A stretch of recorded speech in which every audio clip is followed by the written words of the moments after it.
একটি স্ট্রিপস মানে একটি রোগীর প্রাণ। এটা তো ভুল না, এটা অপরাধ করেছেন আপনি, ইচ্ছাকৃতভাবে করেছেন।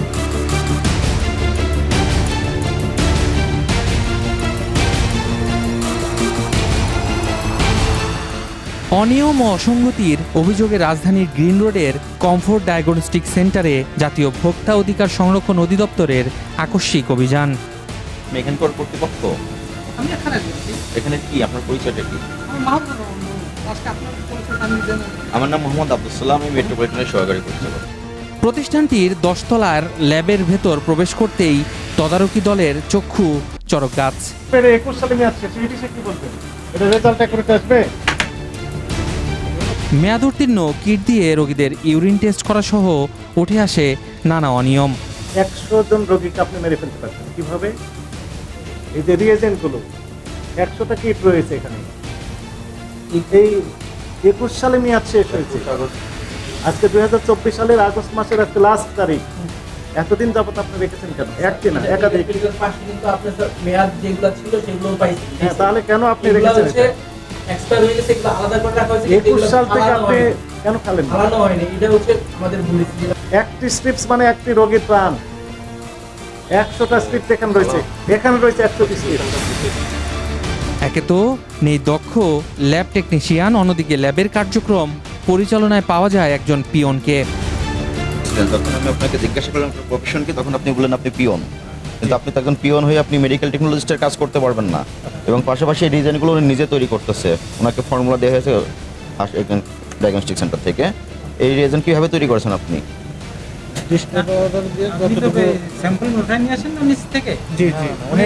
উনি বলতেছেন প্লিজ ডিস্টিল ওয়াটার দিয়ে তৈরি করেন। শুধু তাই নয়, অভিযানে বেরিয়ে আসতে থাকে একের পর এক অসঙ্গতির চিত্র।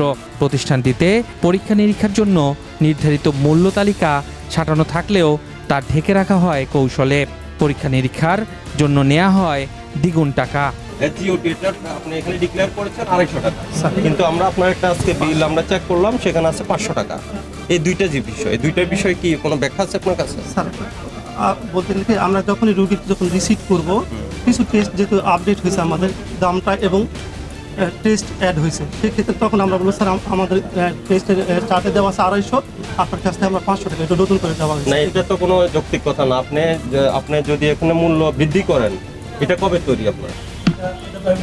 আপডেট করা হয়েছে, কিন্তু এই বোর্ডটা আপডেট করা হয় নাই। আপডেটটা যখন হবে তখন আমরা এখানে ভুলে যাই এবং পেশেন্টকে সবাইকে জানাই দেওয়া হয়। আমি যদি ভুল করতাম তখন হচ্ছে যখন পেশেন্টকে আমি না জানাইতাম, প্রত্যেকটা পেশেন্টকে বলে দিই যে আপনার এটা কিন্তু ওখানে 250 টাকা আছে, আমি 500 টাকা দিচ্ছি, আমাদের এটা আপডেট হচ্ছে। এছাড়া অভিযানের সময় বিপুল পরিমাণ মেয়াদ উত্তীর্ণ রিয়েজেন্ট, ঔষধ ও ফিজিশিয়ান স্যাম্পল সংরক্ষণ, ধার্যকৃত মূল্যের চেয়ে বেশি মূল্যে সেবা বিক্রয়, সেবার মূল্য তালিকা হালনাগাদ না থাকার প্রমাণ পায় ভোক্তা অধিকার। এখানে ল্যাবে আমরা যেটা তদারকি করে যেটা পেয়েছি, আপনার ইউরিন টেস্ট করার যে কিট, এখানে আমরা প্রায় 7-8টা বক্স পেয়েছি কিটের। সেখানে হলো কিছু কিটের বক্সের মেয়াদ রয়েছে, আর কিছু আমরা 2টা কিট পেয়েছি, 2টা বক্স পেয়েছি, যেটা আগস্ট 2021 সালে মেয়াদ উত্তীর্ণ হয়ে গিয়েছে। আরও ভয়াবহ অপরাধের প্রমাণ মিলে অভিযানের শেষ দিকে। প্যাথোলজিস্ট হয়েও কনসালটেন্ট পরিচয়ে দীর্ঘদিন ধরে রিপোর্ট তৈরির মতো ঘটনাও দেখতে পায় ভোক্তা অধিকার। আপনি তো রোগী দেখেন না, কনসালটেন্ট মানে কি? কিন্তু আপনাকে কিন্তু কনসালটেন্ট বলে পরিচয় দেওয়া হয়েছে। আপনার কাছে কি মনে হয়, আপনি যেহেতু একটা সেবামূলক প্রতিষ্ঠানে চাকরি করেন, আপনার কি বিবেচনায় কি মনে হয় আপনি কনসালটেন্ট?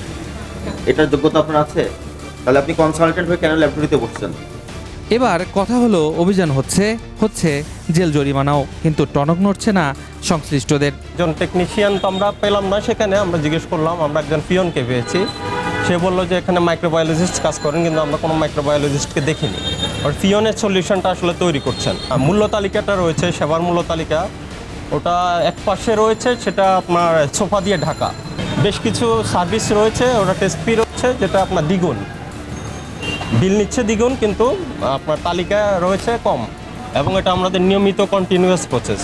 আমরা রেগুলার ডায়াগনস্টিক সেন্টারে যাচ্ছি, যেখানে অনিয়ম পাচ্ছি সেখানে ব্যবস্থা নিচ্ছি আইন অনুযায়ী, এবং তাদেরকে সতর্ক করা হচ্ছে এবং শাস্তি প্রদান করা হচ্ছে, এবং এই বিষয়ে আমরা তদারকি ভবিষ্যতে আরও জোরদার করব। এ সময় আরও বেশ কিছু অপরাধে কমফোর্ট ডায়াগনস্টিক সেন্টারকে ৫ লক্ষ টাকা অর্থদণ্ড প্রদানসহ প্রতিষ্ঠানটির কার্যক্রমকে সংশোধনের জন্য ১ সপ্তাহের সময় বেঁধে দেয় ভোক্তা অধিকার। এবং ওনাদের আমরা 7 দিন সময় দিয়েছি যে তাদের ল্যাবে এবং হাসপাতালে যেসব অনিয়মগুলো রয়েছে 7 দিনের মধ্যে ওনারা সব এগুলো কারেক্টিভ মেজার্স গ্রহণ করবে এবং 7 দিন পরে আমরা যদি এটা সঠিক না পাই তখন আমরা এটা সাময়িকভাবে বন্ধ ঘোষণা করব। শুধু কমফোর্ট ডায়াগনস্টিক সেন্টার নয়, চিকিৎসা নিয়ে দেশের বিভিন্ন ডায়াগনস্টিক সেন্টার ও হাসপাতালগুলোতে প্রতিনিয়ত চলে এমন নানা অপ্রত্যাশিত কার্যক্রম, যা রোগীর রোগ নির্ণয় থেকে শুরু করে সব ক্ষেত্রেই বহমান এক অসঙ্গতি, যার ভুক্তভোগী অসহায় রোগীরা। এসব ক্ষেত্রে জড়িত প্রতিষ্ঠানকে সংশ্লিষ্ট কর্তৃপক্ষ বারবার তাগাদা দিলেও কে শোনে কার কথা? Mostafiz Suman, channel S, Dhaka.